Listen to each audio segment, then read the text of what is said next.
कैसे जाना है, कैसे पहुंचना है, मंदिर का इतिहास सब आपको आगे बताऊंगा। लेकिन पहले लाखों मछलियां दिखी तो उन्हें खाना खिलाने का मन हो गया।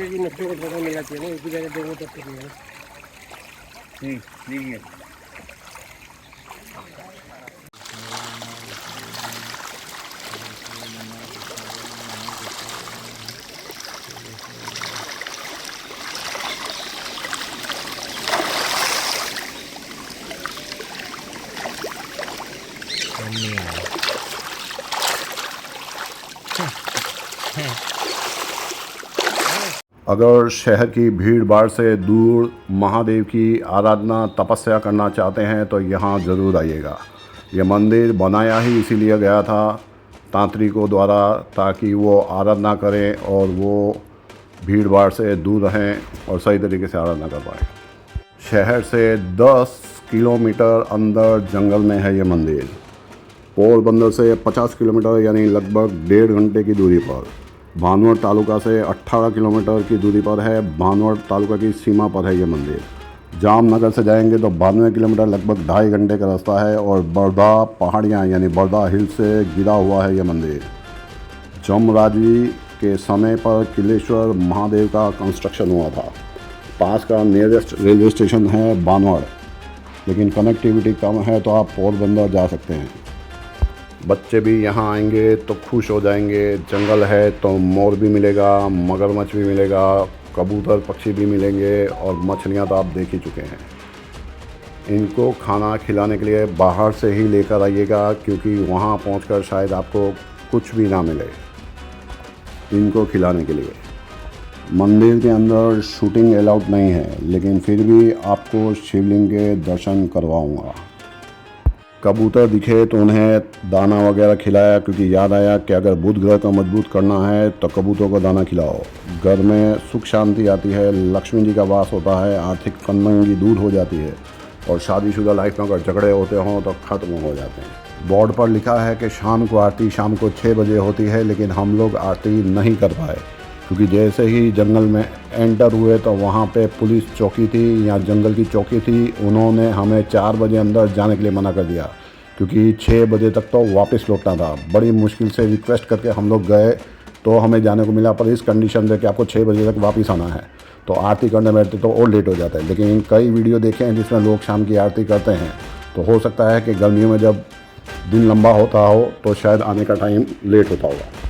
पोरबंदर से आप आएंगे तो वाया रानावत आना पड़ेगा और जामनगर से आएंगे तो वाया लालपुर होते हुए आना पड़ेगा आपको।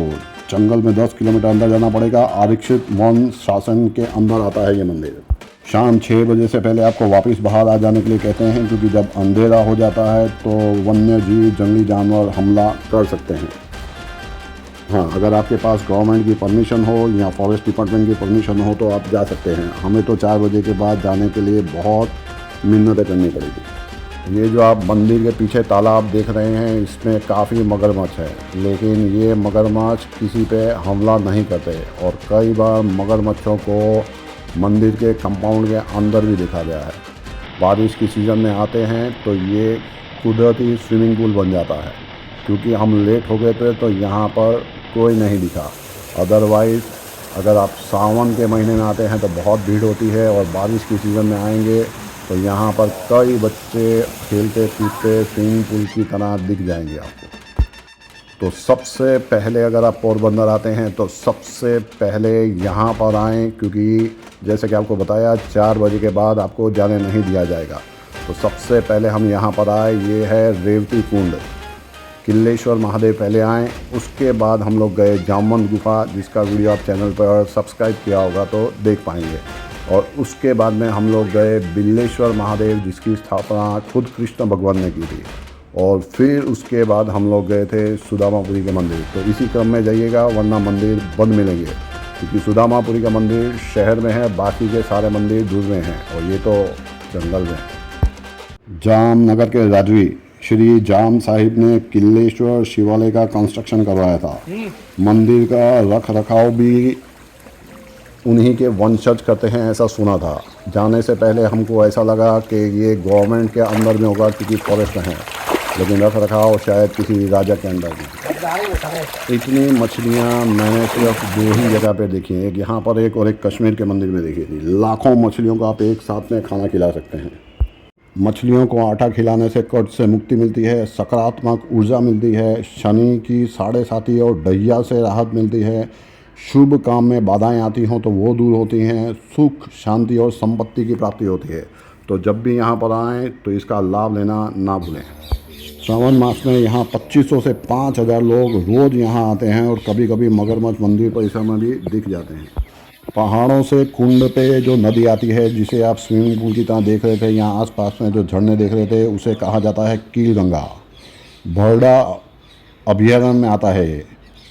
अभयारण्य यानी आरण्य को कहते हैं जंगल। यहाँ कई ऋषि मुनियों की ये तपोस्थली रही है, तो हमने भी आकर यहाँ पे शायद अखंड अग्नि जल रही थी तो उसमें भी कुछ आहुतियाँ दी। 200 साल पहले के शिलालेख में उल्लेख है कि पांडव भी यहाँ आए थे। जब पांडव अज्ञातवास एकांतवास में कई जंगलों में रुके थे, क्योंकि अगर मालूम पड़ जाता कि वो कहाँ है तो उनका अज्ञातवास भंग हो जाता और फिर उन्हें जाना पड़ता, तो वो यहाँ पर भी आए थे। कई जंगलों में रुके थे जो आज शहर बन चुके हैं, लेकिन ये आरण्य, ये जंगल आज भी जंगल है।